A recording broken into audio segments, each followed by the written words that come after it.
Salam sejahtera kepada doktor dan rakan-rakan sekalian. Pada hari ini, kumpulan kami ingin membentangkan tentang strategi dan kaedah pengajaran dengan menggunakan kit. Bagi kit yang kami akan gunakan dalam perancangan aktiviti PTP ini ialah berikut. Dan tajuk yang kami akan gunakan ialah topik masa dan waktu, dan sasaran ialah murid tahun 1. Dan pengenalan aktiviti.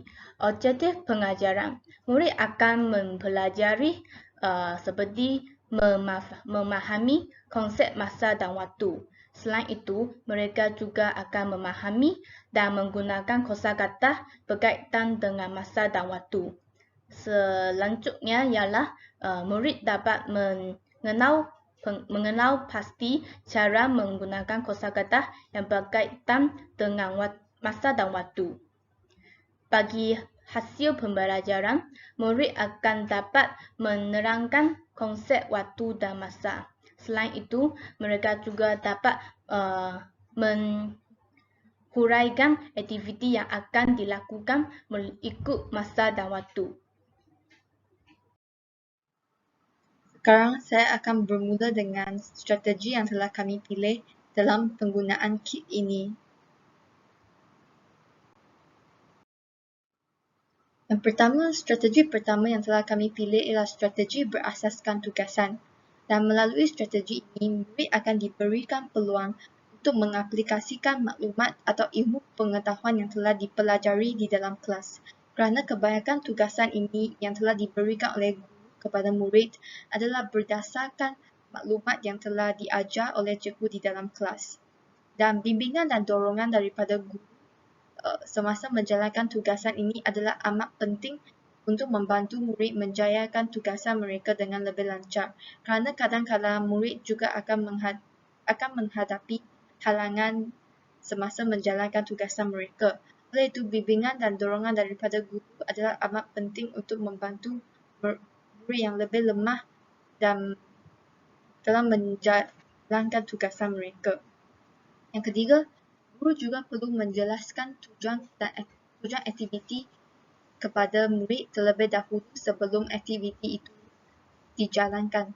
Kerana apabila murid telah mengetahui tujuan tersebut, mereka akan mempunyai satu panduan tentang apa yang perlu mereka lakukan untuk mencapai matlamat dan objektif yang telah digariskan. Yang keempat, maklum balas perlu diberikan kepada murid semasa aktiviti dan refleksi perlu diberikan murid selepas aktiviti. Dan maklum balas dan refleksi ini adalah amat penting kepada murid supaya mereka akan lebih jelas tentang kelemahan dan kekuatan sendiri dan memperbaikikan kelemahan sendiri untuk menjadikan lebih baik semasa menjalankan aktiviti yang seterusnya. Dan contoh aktiviti yang boleh dilakukan semasa menggunakan strategi ini dalam sesuatu tugasan ialah aktiviti perbincangan dalam kumpulan. Kerana murid dapat mengaplikasikan maklumat yang telah dipelajari dalam perbincangan ini dan mereka juga bimbingan dan dorongan guru juga boleh diberikan semasa mereka membuat perbincangan ini. Dan perbincangan ini adalah amat penting untuk membantu murid menjalankan tugasan mereka.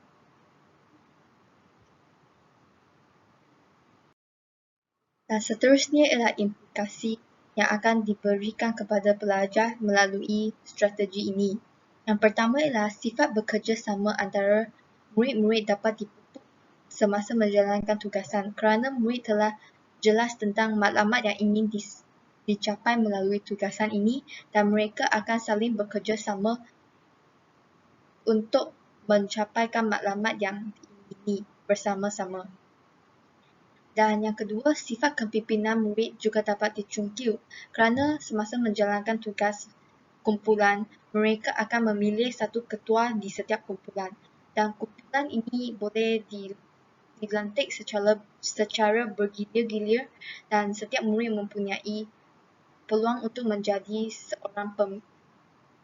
seorang ketua, dan ketua ini adalah bertanggungjawab untuk mengedarkan tugasan kepada setiap ahli kumpulan dan memastikan mereka dapat menjalankan tugasan mereka dengan efektif untuk mencapai matlamat tugasan itu.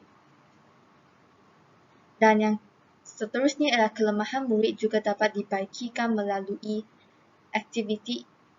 strategi ini kerana maklum balas dan refleksi akan diberikan oleh guru selepas menjalankan aktiviti. Dan apabila murid berjaya untuk memperbaikikan kelemahan mereka, motivasi dan keyakinan mereka juga akan meningkat. Dan kemahiran sosial pelajar juga akan ditingkat melalui strategi ini kerana mereka mempunyai banyak peluang untuk berkomunikasi dalam satu kumpulan. Dan kemahiran sosial ini adalah berdasarkan mereka adalah menunjukkan kepada perkara mereka dapat berkomunikasi secara berkesan dalam antara satu sama lain untuk mencapaikan objektif dan dalam keadaan yang harmoni dan tidak berlakukan konflik, kerana mereka akan menjagakan perasaan satu sama lain. Dan yang kelima ialah pemikiran kritis dalam anak-anak akan dikembangkan kerana mereka melalui tugasan mereka perlulah berfikir tentang cara untuk menyusun dan menganalisis tajuk tugasan itu sebelum menjalankan tugasan.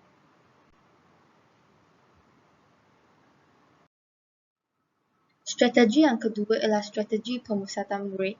Dan melalui strategi ini, penglibatan murid adalah amat dipentingkan kerana guru hanya sebagai seorang fasilitator yang akan memberikan bimbingan dan memantau murid semasa mereka menjalankan tugasan mereka di dalam kelas.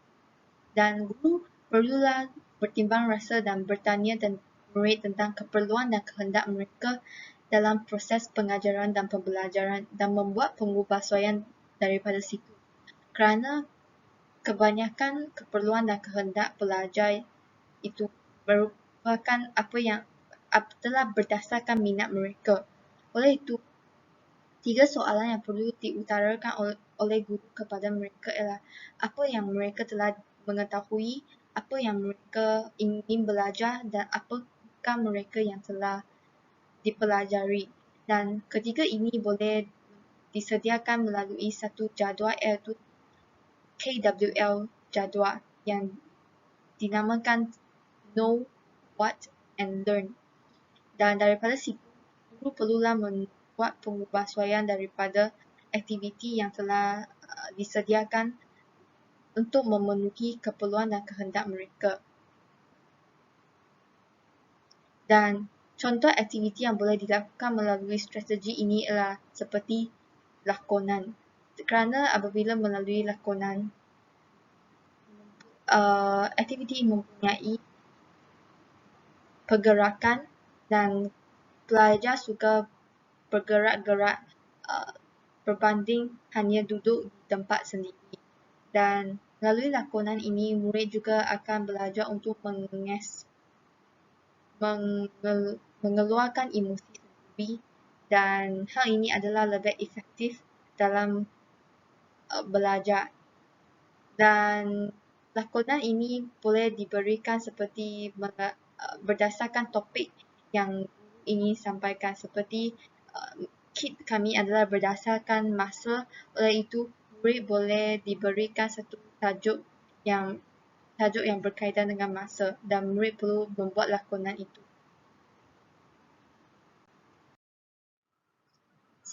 Yang seterusnya ialah implikasinya. Yang pertama ialah implikasi bagi strategi memusatkan murid ialah motivasi untuk belajar dalam kalangan pelajar dapat dikembangkan kerana kebanyakan aktiviti telah membuat pengubahsuaian yang berdasarkan minat mereka. Yang kedua, kemahiran berkomunikasi juga akan dikembangkan kerana kebanyakan aktiviti adalah dijalankan dalam satu kumpulan. Dan seterusnya, murid juga dapat memahami cara untuk mengaplikasikan bakat yang telah sedia ada dalam pembelajaran dan juga dalam kehidupan. Maksudnya, bakat yang telah dijungkir dalam murid melalui aktiviti seperti aktiviti lakonan yang telah saya disebutkan tadi, bukan sahaja boleh digunakan dalam aktiviti kelas, tetapi juga boleh dibawa kepada kehidupan mereka apabila mereka telah menyertai aktiviti yang boleh mengaplikasikan bakat itu dalam situasi tersebut.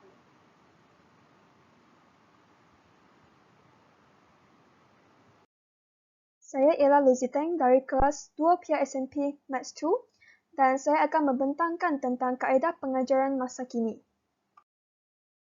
Saya telah memilih kaedah pengajaran belajar sampai bermain kerana saya berpendapat bahawa bagi kanak-kanak, main merupakan satu pendekatan yang berkesan untuk mereka mengenali dan belajar daripada persekitaran. Bermain juga merupakan sesuatu cara yang terancang dalam menyediakan peluang kepada mereka untuk meluahkan buah fikiran mereka dalam situasi yang menyeronokkan dan bebas. Oleh itu, permainan merupakan sesuatu kelebihan dan mereka dapat belajar daripada pengalaman bukannya menghafal buku teks semata-mata di mana menjadi sesuatu asas pengajaran dalam model pendidikan kepada kanak-kanak. Antara ciri-ciri main, yang pertama, murid haruslah melibatkan mereka sendiri secara aktif dalam permainan tersebut, iaitu mereka dapat berinteraksi, berkomunikasi dan berbincang dengan kawan-kawan mereka tentang cara untuk bermain. Yang kedua, situasi tersebut haruslah menyeronokkan, iaitu mereka dapat bermain secara bebas, secara seronok dan dapat merangsang motivasi intrinsik dalam diri mereka sendiri. Yang ketiga, murid bebas untuk memilih apa-apa sahaja peralatan atau kit untuk membantu mereka belajar sambil bermain. Yang keempat, ciri-ciri main haruslah merangkumi motivasi intrinsik iaitu apa yang saya telah sebut tadi. Proses pembelajaran akan menjadi lebih berkesan jika murid-murid tersebut dapat mempunyai keinginan dan persediaan untuk belajar. Yang kelima, ciri-ciri main haruslah melibatkan simulasi, iaitu sebagai contoh, main sosial drama dapat menjelaskan peranan dan tindakan yang dijangkakan serta keperluan untuk bertindak. Yang terakhir sekali, ciri-ciri main boleh melibatkan penerokaan. Murid dapat meneroka alat permainan persekitaran, kawan, baharu dan ilmu. Terdapat beberapa contoh perancangan aktiviti pengajaran dan pembelajaran untuk kaedah belajar sambil bermain yang telah dicadangkan oleh saya. Yang pertama adalah aktiviti bermain dengan menggunakan plastisin, iaitu akan melibatkan elemen penggerakan. Sebagai contoh, untuk subjek matematik, murid-murid dapat menggunakan plastisin sebagai alat pembantu pembelajaran mereka dalam topik mengira. Iaitu, sebagai contoh, mereka boleh menghasilkan satu bentuk plastisin dan menghasilkan satu bentuk plastisin lagi dan mereka boleh menambah satu plastisin adalah bersamaan dengan dua plastisin. Itu melibatkan elemen matematik. Dan yang kedua, aktiviti bermain yang melibatkan pelakonan, iaitu melibatkan elemen muzik. Sebagai contoh, guru matematik hendak mengajar murid-murid tentang konsep menjual dan membeli yang akan melibatkan matematik. Guru boleh menyiarkan lagu yang berkaitan dengan matematik, iaitu lagu seperti lagu penambahan yang akan dapat dicari di laman web YouTube dan murid-murid akan berlakon sama ada menjadi penjual atau pembeli.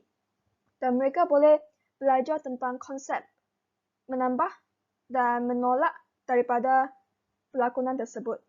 Yang aktiviti ketiga adalah aktiviti bermain dengan menghasilkan craft iaitu melibatkan elemen seni visual. Sebagai contoh, guru matematik hendak mengajar tentang topik bentuk.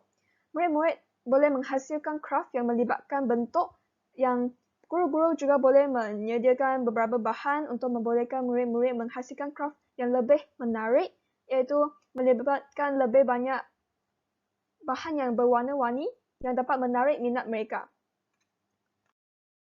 Namun, terdapat kekuatan dan kelemahan untuk kaedah belajar sampai bermain ini. Yang pertama sekali untuk aspek kekuatan iaitu kaedah ini dapat menggalakkan perkembangan daripada segi aspek fizikal, kognitif dan emosi murid. Yang kedua, ia dapat menggalakkan murid untuk meluahkan pemikiran mereka yang dapat membina nilai keyakinan diri. Yang ketiga, ia dapat mendorong minat murid dalam pembelajaran, iaitu mereka tidak akan menyangkakan bahawa pembelajaran itu sesuatu yang bosan.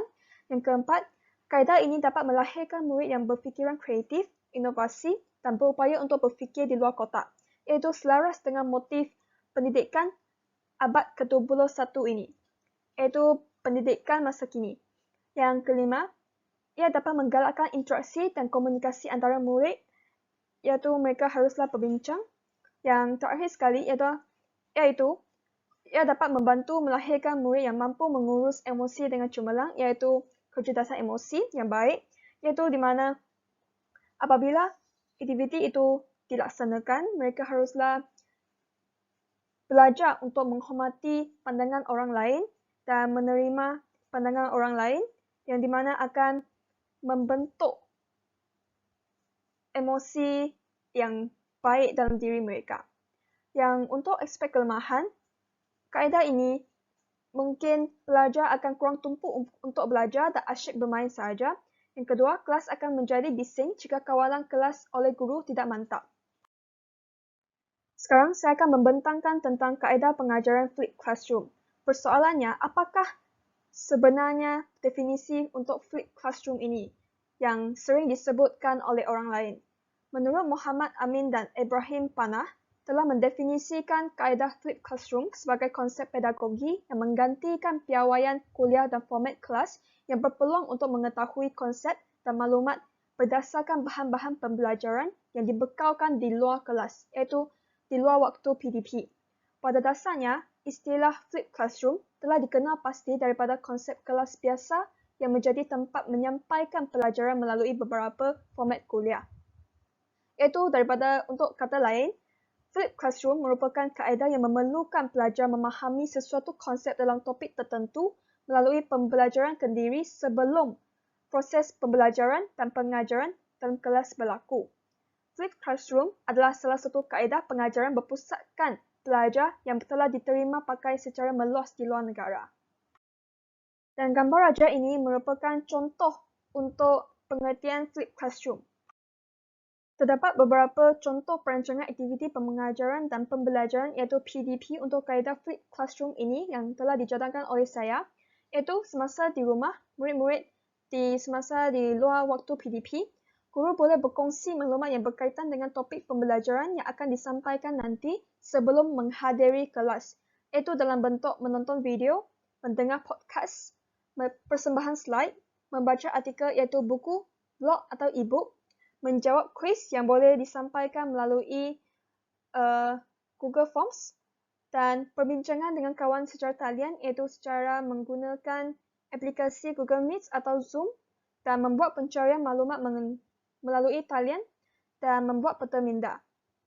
Dan semasa di kelas, iaitu murid boleh melaksanakan aktiviti dengan mengaplikasikan pengetahuan yang didapati sebelum tadi dalam bentuk pembentangan atau persembahan, perbincangan dengan kawan-kawan, projek, perbahasan, eksperimen, dan aktiviti secara berkumpulan dan untuk berbincang. Dan yang ketiga, apabila kedua-dua proses tadi telah dijalankan, murid boleh melaksanakan refleksi tentang pengetahuan yang didapati sedia ada dan mendapatkan maklumat ekstra. Iaitu murid-murid dapat melakukan ulang kaji tentang ilmu yang telah didapati sebelum tadi dan membuat pengukuhan untuk daya ingatan mereka. Dan yang kedua adalah menjawab soalan pengukuhan atau ekstra, iaitu membeli buku ekstra lain. Dan yang ketiga adalah mencari maklumat ekstra daripada bahan atau sumber lain, iaitu seperti sumber talian daripada internet dan banyak lagi. Yang terakhir sekali adalah membuat nota untuk mengukuhkan daya ingatan mereka. Antara kelebihan untuk kaedah flipped classroom ini adalah ia membolehkan semua pelajar terlibat dalam perbincangan, iaitu terutamanya untuk pelajar yang bersifat introvert, mereka terpaksa untuk melibatkan diri sendiri dalam perbincangan tersebut untuk mendapatkan kesepakatan bersama. Yang kedua, kaedah ini akan menggalakkan kesediaan pelajar, di mana pelajar haruslah menyediakan maklumat terlebih dahulu sebelum PDP berlangsung, dan hal ini akan membolehkan proses pembelajaran lebih berkesan. Dan yang ketiga, kaedah ini membolehkan semua pelajar berkongsi pandangan atau pendapat masing-masing dengan lebih bebas dan dapat mendapat ilmu pengetahuan daripada kawan-kawan mereka. Dan yang keempat, kaedah ini dapat memupuk kemahiran sosial dan berkomunikasi dalam kalangan murid. Iaitu mereka perlu berbincang dengan kawan mereka dan mereka boleh mendapat pandangan daripada semua orang. Dan yang kelima, kaedah ini dapat menggalakkan pelajar mempraktikkan kecerdasan emosi yang baik, iaitu kelebihan yang paling penting, di mana mereka dapat menerima setiap pandangan daripada kawan mereka dan berfikir daripada pandangan mereka, di mana mereka dapat bekerja sama dengan mereka dan hal ini akan membolehkan mereka mengurus emosi mereka. Dan untuk kekurangan, kaedah ini lebih bergantung kepada penggunaan peralatan ICT, iaitu untuk komputer mesti ada, telefon mesti ada, dan yang kedua, murid dan guru perlu mahir dalam kegunaan ICT. Sekarang saya akan menerangkan tentang perancangan aktiviti pengajaran dan pembelajaran. Now I will do a demo to show that how to use this kit. At first, I will play a video for them. My day. Wake up. Get up. Get up. I get up at 7. Okay, this is the video for me to share with the student. Then after they watch the video, then I will say that this is an example for them to refer. Yeah. Then I will divide them into 4. That means a group have 4 students for them to discuss about their sequence event in a day. That means they need to discuss that in afternoon. What will they do in afternoon? For example, maybe they will take a bath in afternoon. Then after the discussion, I will let them to present in the class. Yeah. For example, one person will hold this clock. Then maybe they say that in AM is morning, right? In AM of 6, they will brush their teeth. So the another person who hold this pot will put the cup inside the pot. Then another 2 person, they will play a role like brush their teeth. Or if they want to say that in the night they sleep, so the person who hold the pot will put the cup into the night part, like this.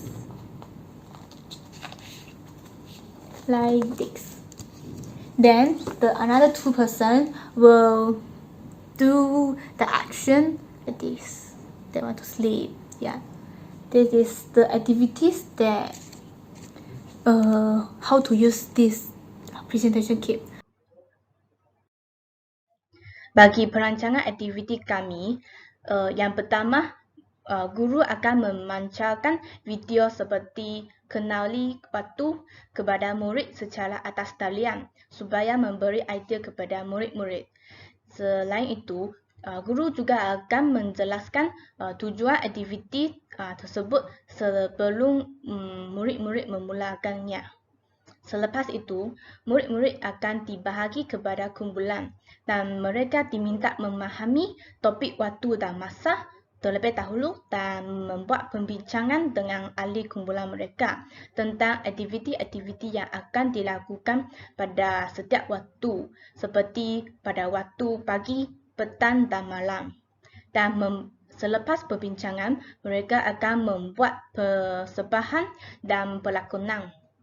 Selepas perbincangan, semua ahli kumpulan akan membuat persembahan dan pelakonan secara atas talian atau secara bersemuka.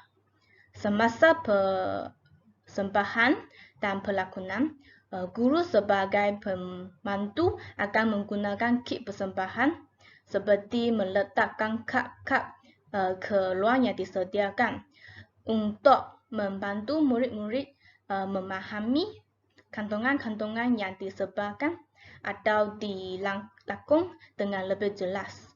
Selepas persembahan, murid akan membuat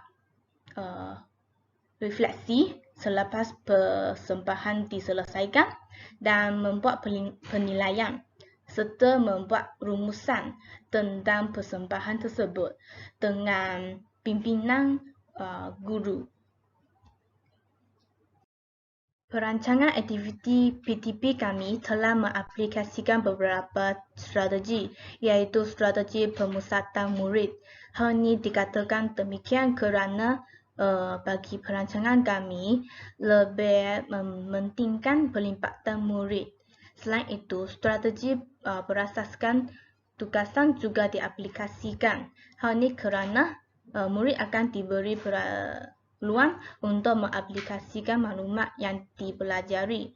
Sebagai contoh, bagi perancangan aktiviti kami telah menekankan bahawa murid akan menggunakan pengetahuan yang sedia ada tentang topik waktu dan masa untuk menghasilkan sebuah persembahan.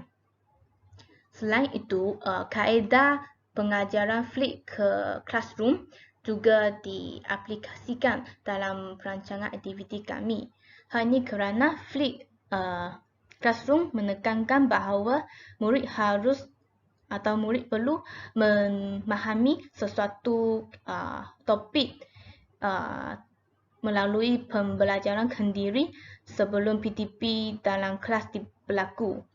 Bagi perancangan kami juga menekankan bahawa murid akan memahami topik-topik yang akan dibincangkan terlebih dahulu sebelum proses PTP dijalankan.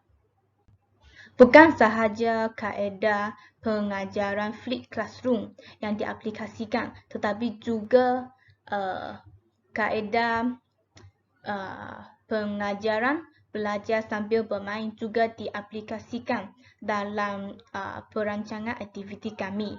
Contohnya, aktiviti bermain yang melibatkan pelakonan. Kami juga ada menambah dalam perancangan aktiviti kami. Seperti semasa persembahan, murid juga akan melakon semasa persembahan. Ya. Sekarang saya akan menerangkan aplikasi perancangan aktiviti PTP. Yang pertama, murid dapat mengurus emosi diri supaya tidak melakukan perkara yang negatif. Selain itu, mereka juga mampu mengenali emosi orang lain semasa perbincangan.